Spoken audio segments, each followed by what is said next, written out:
Всем доброй ночи, друзья мои. Вы знаете, что последние, наверное, 1,5 года, если не больше,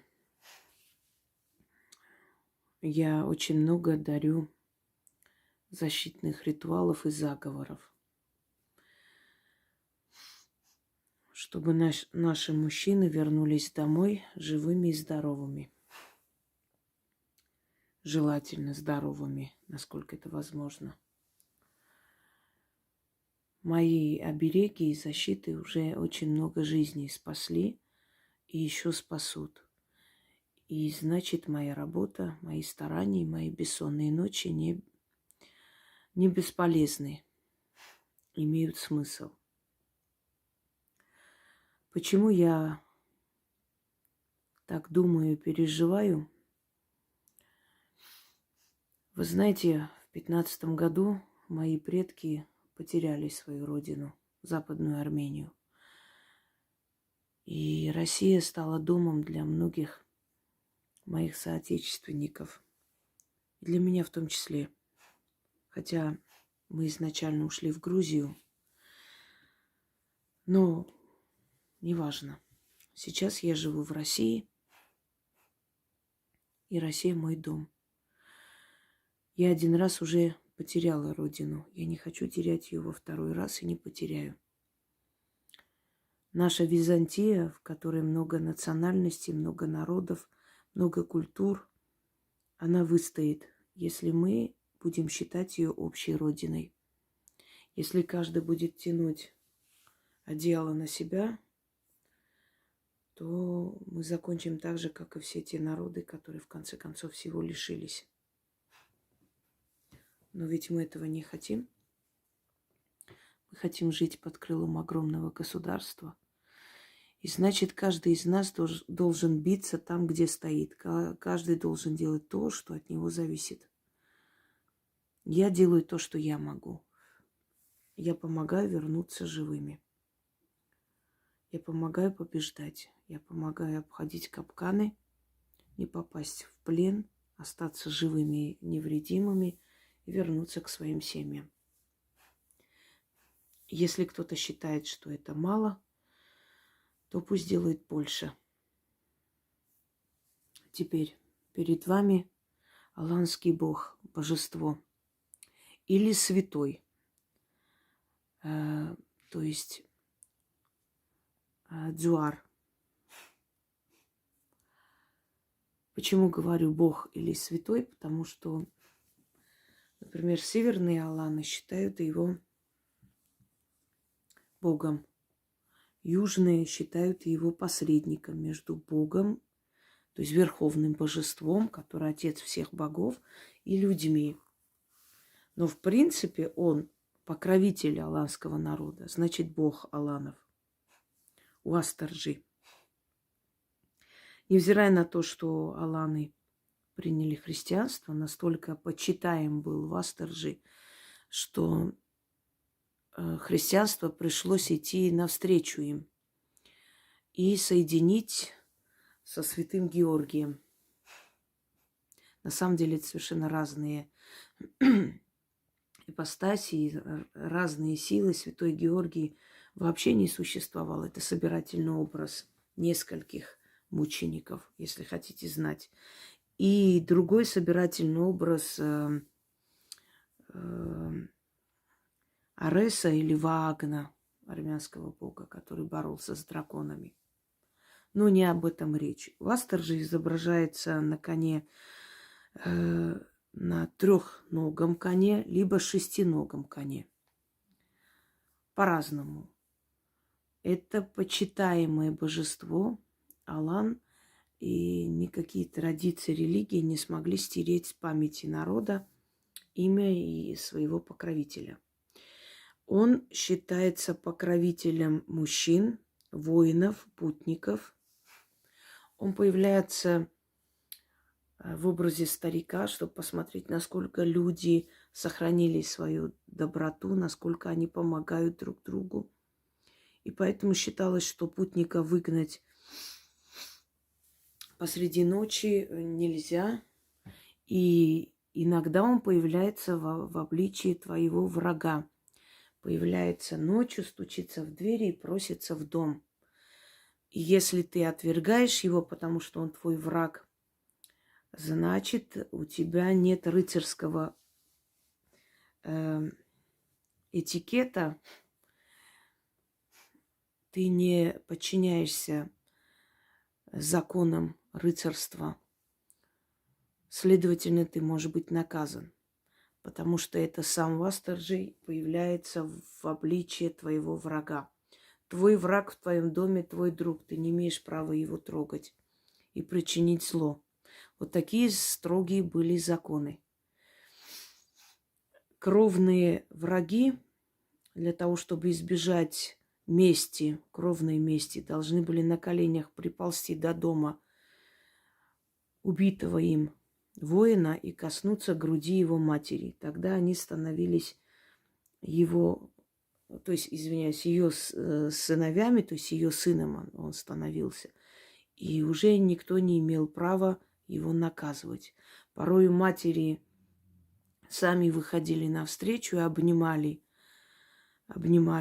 человека, который покаялся и шел умолять о прощении. Если она прижала его к своей груди, никто не имел права больше мстить ему. Если кто-то смел мстить, то он мог быть очень строго наказан, вплоть до того, что изгоняли всей семьей из селения. У Алан очень строгие, очень древние традиции. В частности, если кому интересно, нарский эпос, в котором описывается традиции Алан. Конечно, я встречала несколько сайтов нелицеприятных, в которых коверкают нарский эпос, пытаются выдать за очень неприятные, грязные такие вещи. Но, вы знаете, грязь к бриллианту не прилипает. Не обращайте внимания на всякую мерзость вокруг. У каждого народа есть плюсы и минусы, и каждый народ достоин уважения. И у каждого народа есть чему научиться. Так вот, Вастерджи, он защитник воинов. И когда шла война или какое-то противостояние, первым делом обращались к нему для того, чтобы их мужья и сыновья вернулись живыми. Я хочу сейчас вам передать заговор, который вы можете начитать для своих сыновей и для своих мужей. Что для этого нужно? Вам пригодится свеча и чаша, широкая чаша. Я сейчас не буду ставить, потому что я все-таки вас учу просто. С пивом. Купите хорошее пиво, дорогое. Аланы издревле варили пиво. У них это в традиции. Осетинское пиво, может, кто-нибудь слышал, и всегда на пирах подавали. Кстати, осетинские пироги знаменитые. 3 пирога – это для радости. Ну, естественно, на всю свадьбу не 3 пирога пекут, просто по 3 кладут, по 3 штуки. А 2 – это к смерти, то есть поминальные. Почему так? 2 пирога – рождение, смерть. 3 пирога – рождение, смерть, рождение. То есть остается рождение, жизнь. Жизнь, смерть, жизнь, смерть, жизнь. Поэтому, если вы присутствуете на их застолье и видите 3 пирога, значит, у них празднование. Если 2, значит, у них поминки или что-то еще. То есть это тоже определяет. Кстати, хочу вам сказать, что тот самый знаменитый король Артур, Артхур, что в переводе означает священный огонь, по разным легендам тоже был сармат, то есть Алан.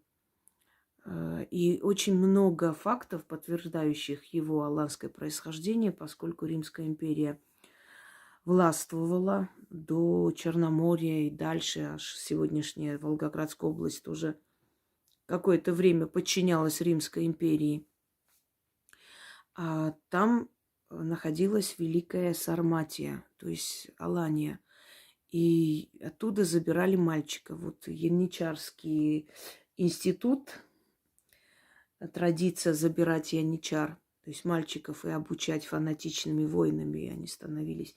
Это пришло, кстати, из Римской империи. Римляне очень часто так поступали, зачастую просто один Цезарь это запрещал, другой снова поощрял, и забирали мальчиков определенного возраста, обучали воинскому делу, и, собственно, они составляли римскую армию.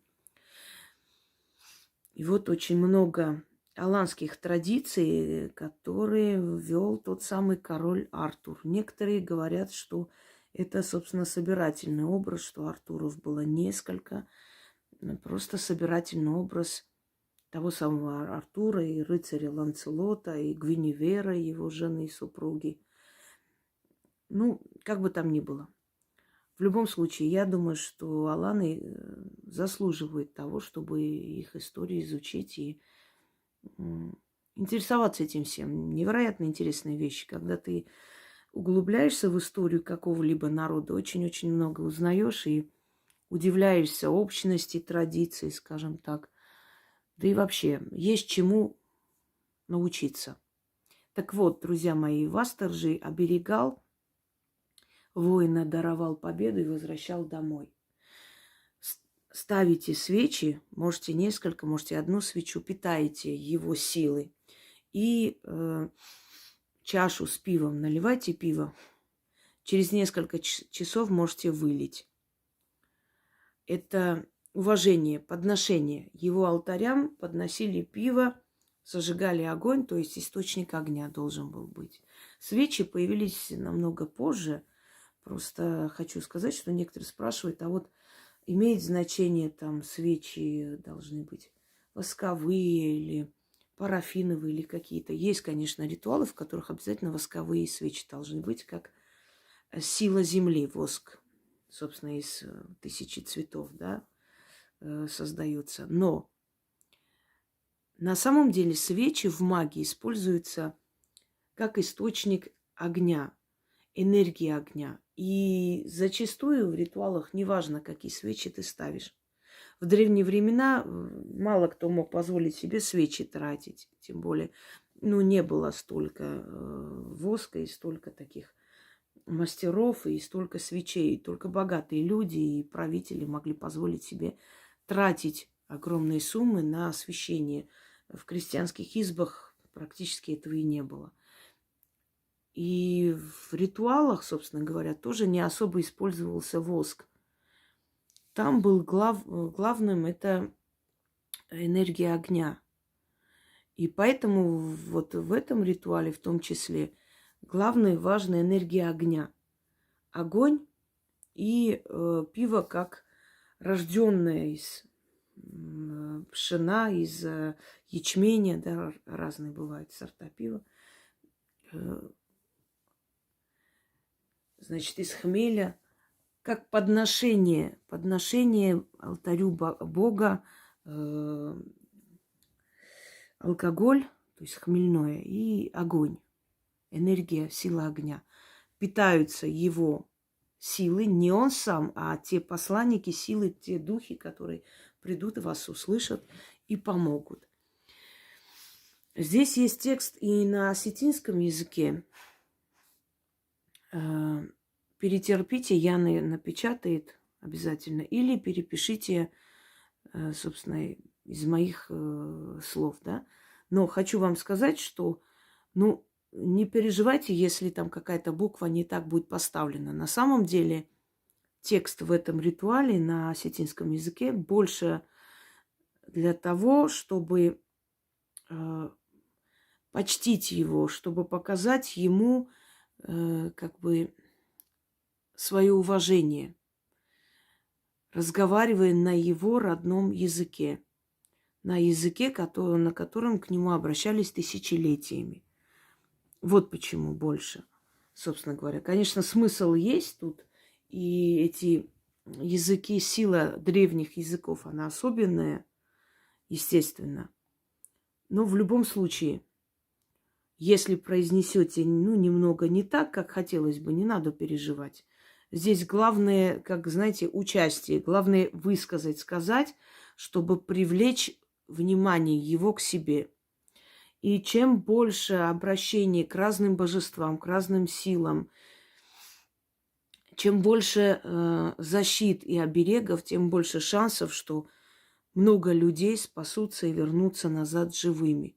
И не представляете, какие невероятные истории происходят. Просто, к сожалению, нельзя все выставлять. Какие возможны, я выставляю. Нельзя, потому что многие из них, ну, засекреченные операции, и это нельзя говорить. Но не просто человек спасается, а даже те, кто рядом с ним, понимаете? И они спасаются. Потому что эти силы приходят и защищают всех, собственно говоря, кто рядом с этим человеком. Это невероятные истории спасения, которые достойны, заслуживают уважения. И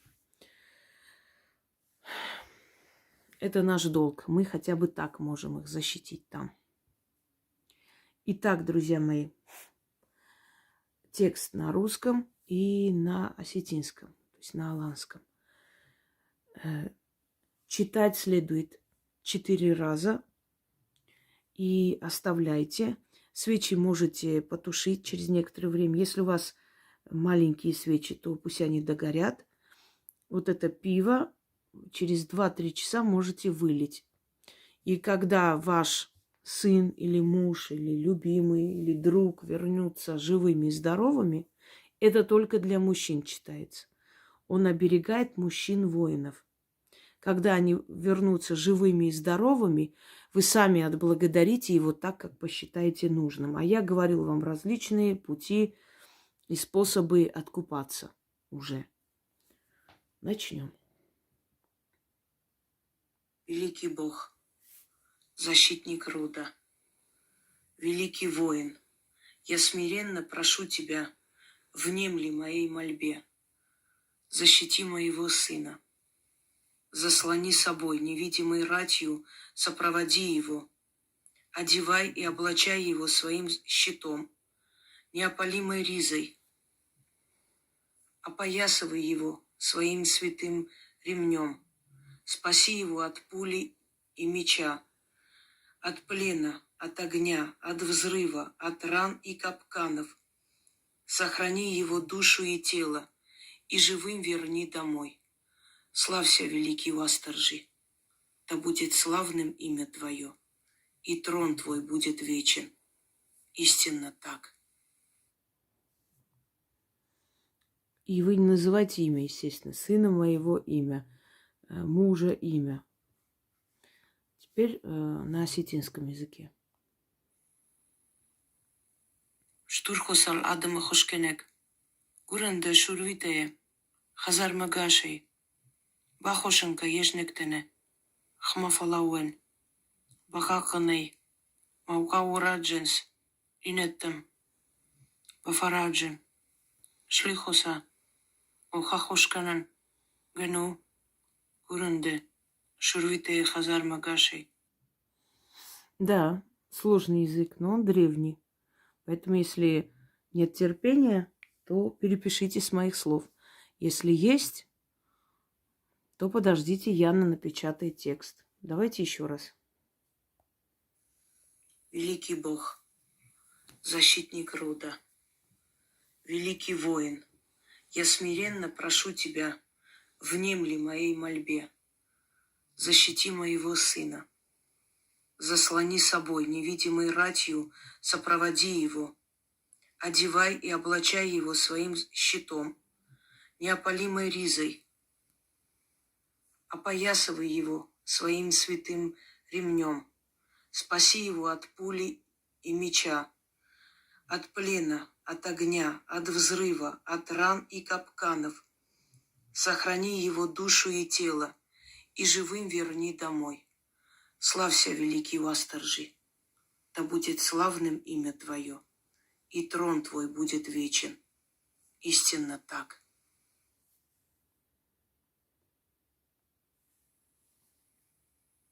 Штурхосал Адама Хошкенек, Гуренде Шурвитее, Хазар Магашей, Бахошенка Ежнектене, Хмафалауэн, Бахаканей, Маукаурадженс, Инеттем, Бафараджен, Шлихоса, Охахошканан, Гену, Гурунде, Шурвите Хазар Магашей.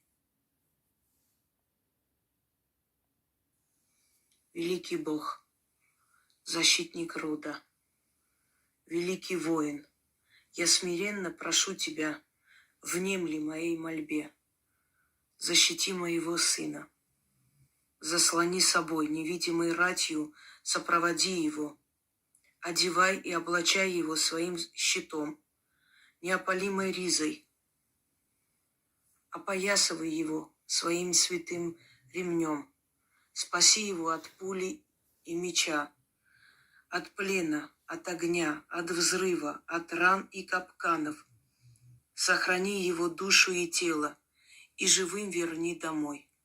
Славься, великий Уасторжи, да будет славным имя твое, и трон твой будет вечен.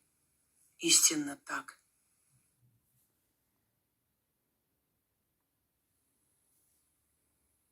Штурхосал Адама Хошкенек, Гуранда Шурвитее, Хазар Магашей, Бахошенка Ежнектене, Хмафалауэн, Бахаканей, Маукаурадженс, Инеттем, Бафараджен, Шлихоса, Охахошканан, Гену, Гурунде, Шурвите Хазар Магашей. Желаю, чтобы ваши любимые вернулись живыми, здоровыми домой. И если вы будете все время читать и все время просить силы их защитить, так и будет. Всем удачи, всех благ, и пусть Уасторжи защищает наших воинов.